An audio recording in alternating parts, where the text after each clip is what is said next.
अस्सलाम वालेकुम वरहमतुल्लाहि वबरकातुहू। क्या हाल है दोस्तों, ठीक हो, खैरियत है? अल्हम्दुलिल्लाह, अल्लाह पाक दा करम ते एहसान है और रब्बे जुल जलाल दा करम है। तुसे सुने सो हाल किवें हाल है? उम्मीद करे सन सारे मेरे दोस्त अब खैर वाफियत नाल सन, तबीयतां सीतां ठीक हो सन, टाइम पास चंगा थींदा पिया हो सी।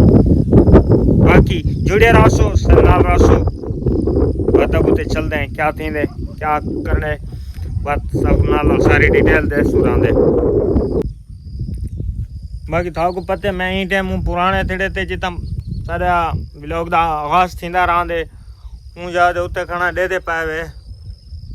मौसम भी साफ है अज, डेदे पावे तो पिछू क्लियर मंजर नजर आंदे पाओ सन। देखो सोलर इन तरतीब दा सोलर सही है,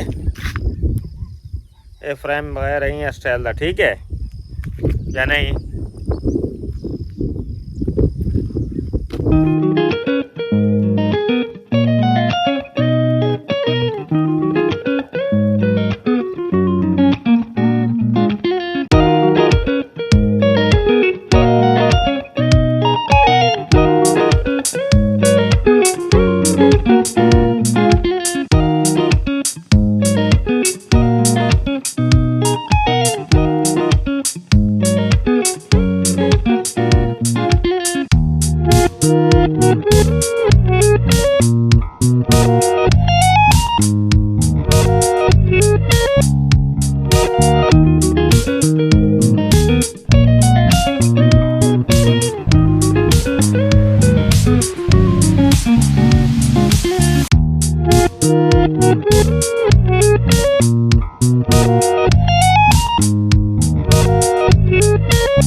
अस्सलाम वालेकुम दोस्तों, मैं अब्दुल मनान दी दुकान दे उत्ते मोमनाबाद कराची के अंदर इस चप्पलें दा सारिया वैरायटियां दस्तियाब हैं। इन्हें को ज़िया शू सेंटर मोमनाबाद बाज़ार के अंदर मौजूद हाँ।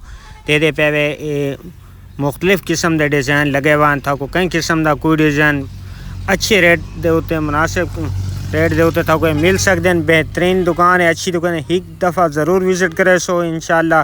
मैं तो आदा कि पसंद आसन थाको असा भी गए हैं तो अपनी शॉपिंग वगैरह भी की थी से तो अपनी शॉपिंग भी दिखाने हैं।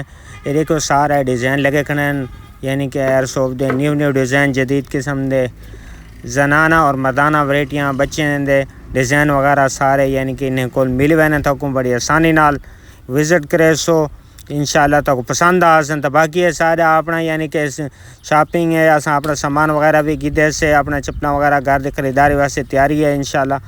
तो इलाके के गाँव वास्ते गिन के वेंदे पे अस गाँव तो इंशाल्लाह तुम भी ज़रूर चक्कर ले सो। मनान भाई नाल सारी मुलाकात ही अच्छा टाइम गुजरे इंशाल्लाह। उम्मीद करे था कोई पसंद आया हो सन इंशाल्लाह। सारे रंग डिज़ाइन वगैरह मनान भाई ने यह भी आखे कि इंशाल्लाह भाई जगह कई किस्म की वैरायटी को ज़रूरत हो तो तुसा साको दसा सकते हो इन बारे कि इंशाल्लाह असां ताको न्यू डिज़ाइन इतना दसिया। किसी दा सहारा क्यों तकदा अपने पैरों ते खड़ना सीख। वाह, किसी दा सहारा क्यों तकदा अपने पैरों ते खड़ना सीख। धोखे खा खा के बंदा बनदा मित्रा, डरदा क्यों आ जिंदगी ना लड़ना सीख।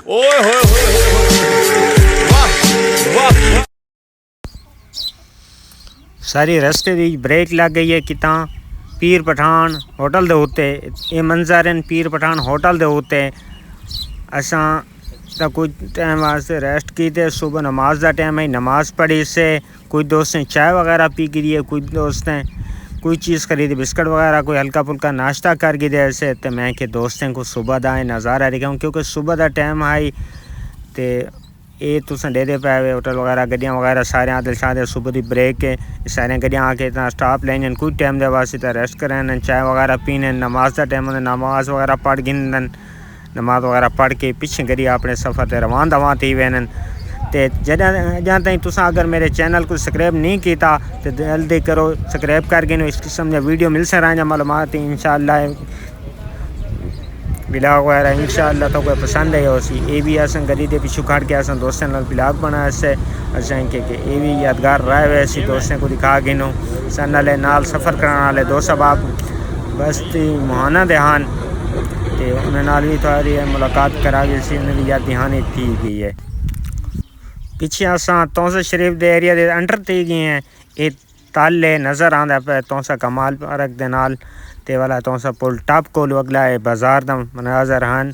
इंशाल्लाह वक्त मिलते हैं अगली। आप दोस्त जल्दी चैनल को फॉलो करें सब्सक्राइब कर लें इंशाल्लाह। ये किस्म की देसी व्लॉग ये हर किस्म के मालूमाती व्लॉग भी मेरे चैनल पे अपलोड होते हैं इंशाल्लाह। आपको ज़रूर पसंद आए होंगे इंशाल्लाह।